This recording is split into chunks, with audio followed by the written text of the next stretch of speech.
Chapitre 17. À la vie, à la mort.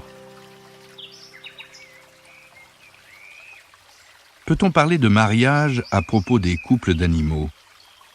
Pour le dictionnaire, le terme désigne une union légitime entre un homme et une femme dans les conditions prévues par la loi. Et pour Wikipédia, une union conjugale rituelle et contractuelle. S'il n'y a pas dans le monde animal de reconnaissance légale d'un mariage, il existe bel et bien une communauté de vie particulièrement solide. Le grand corbeau nous en fournit un exemple très touchant. C'est le plus grand oiseau chanteur du monde, et il est passé tout près de l'extinction en Europe au milieu du XXe siècle. Il fut accusé à tort de tuer du bétail, y compris de gros bovins, mais on sait aujourd'hui que ce n'était qu'une légende, inspirée sans doute par ce fait. Les corbeaux sont les vautours du Nord et se nourrissent partiellement de charognes ou d'animaux agonisants.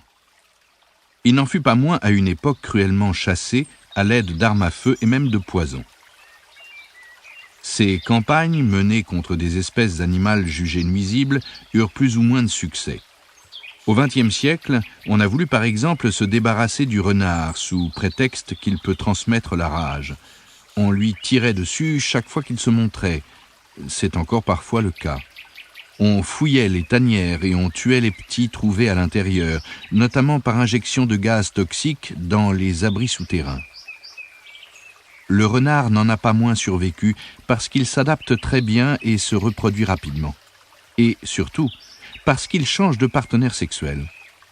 Les grands corbeaux, eux, sont des âmes fidèles qui restent toute leur vie avec leur partenaire, ce pourquoi l'on parle à leur sujet de vrai mariage. Et ce qui, par ailleurs, leur fut fatal durant la campagne d'extermination menée contre eux. Car quand l'un des deux membres du couple est abattu ou empoisonné, il était fréquent que l'autre ne cherchât pas de nouveaux partenaires, préférant tourner tout seul dans le ciel. Les nombreux célibataires cessant de contribuer à la reproduction, la raréfaction de l'espèce s'en trouva accélérée. Aujourd'hui, les grands corbeaux qui font l'objet d'une protection stricte se sont de nouveau répandus dans tous leurs habitats d'origine. Je me souviens encore de ces voyages en Suède avec nos enfants et du cri des corbeaux tandis que nous filions en canoë sur des lacs isolés. J'étais complètement envoûté.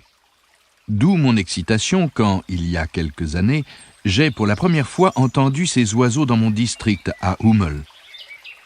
Depuis lors, ils sont devenus pour moi un symbole. Le signe que la nature peut se remettre de nos offenses et que la destruction de l'environnement n'est pas nécessairement irréversible. Les animaux monogames ne sont pas rares, et il existe, notamment chez les oiseaux, plusieurs espèces proches du grand corbeau en la matière, même si elles se montrent un peu moins résolues. Certains gardent le même partenaire au moins pour la saison de couvaison. C'est le cas de la cigogne blanche. Mais une fois la saison passée, celle-ci ne reste fidèle qu'à son nid.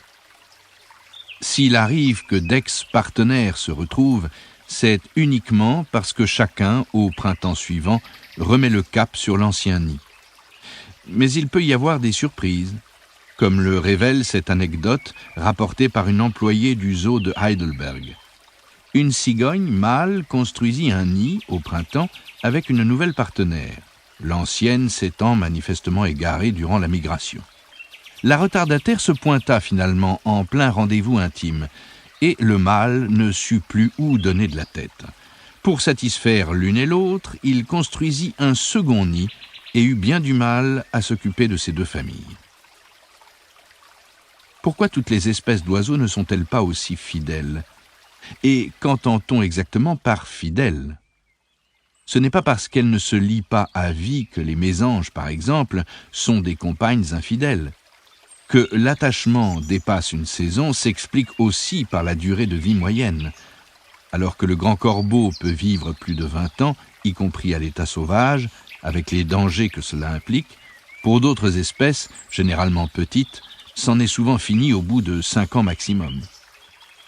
Si l'on se lie pour la vie alors que la probabilité de perdre son partenaire est très élevée, les célibataires en vadrouille seront bientôt légion dans le ciel.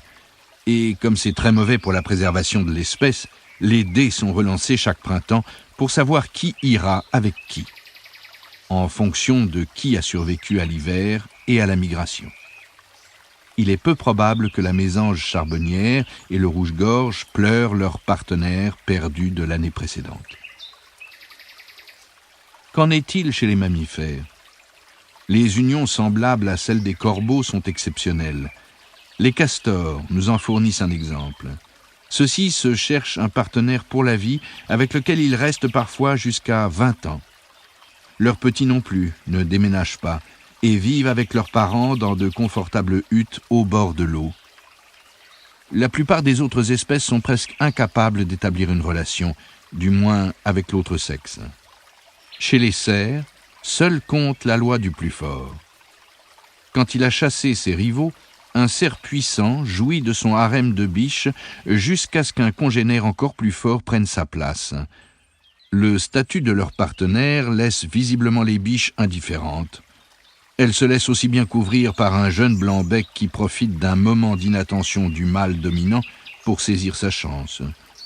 L'élevage des fans sera de toute façon l'affaire exclusive des biches, car, au moment des naissances, les pères seront repartis vagabonder en forêt, entre mâles.